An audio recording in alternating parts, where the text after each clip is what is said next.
The peak experience, the mystic experience, the oceanic feeling.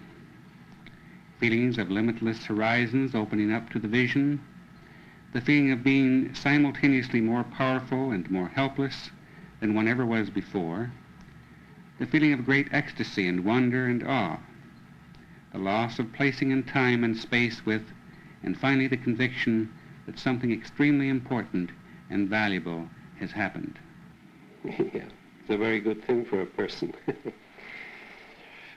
Magic moments, in an article I read today, they were called. Well, there is some history here, which I think would be of interest.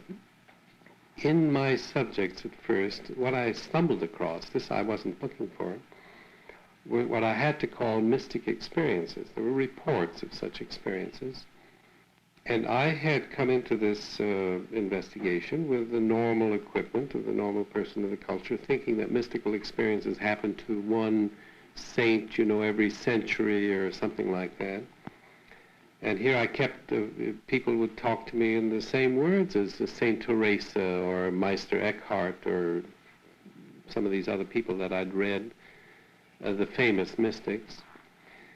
Well, I've put it down that way, and but then kept on discovering more and more that these came from many triggers. They came from all kinds of sources, from the love experience or the being on top of a mountain, or just being taken over by music, or somebody going along a seashore and then just going into this state. And I had to generalize it. And furthermore, I had to strip it of its traditionally, historically religious, specifically religious meaning, because it turned out not to be. The peak experiences came from many, many things, many triggers. Once I tried to generalize them as anything that moves, anything that comes close to perfection. An experience of perfection will produce a peak experience. Whether in athletics, in one of my subjects, a young man breaking through with the ball into an open field and then running down the field and reporting in the same words that ancient mystics had used. This was a 17-year-old boy.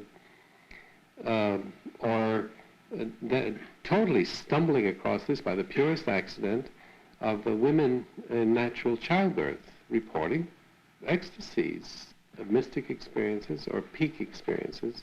So what I want to do is to generalize that.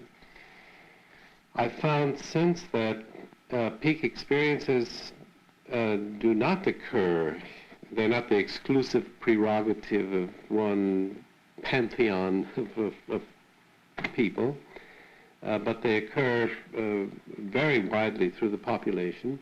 It looks now, and a preliminary statement would be that the higher the degree of psychological health, the greater the frequency of peak experiences, the higher they reach, the more intense they are, and the more illuminated, that is, the more cognitive they are, the more you learn from them. If you see the world in the peak experience in a more pure form, this can be remembered. Some people do remember, some people don't remember. The people who do remember tend to be changed, just as the ancient mystics reported.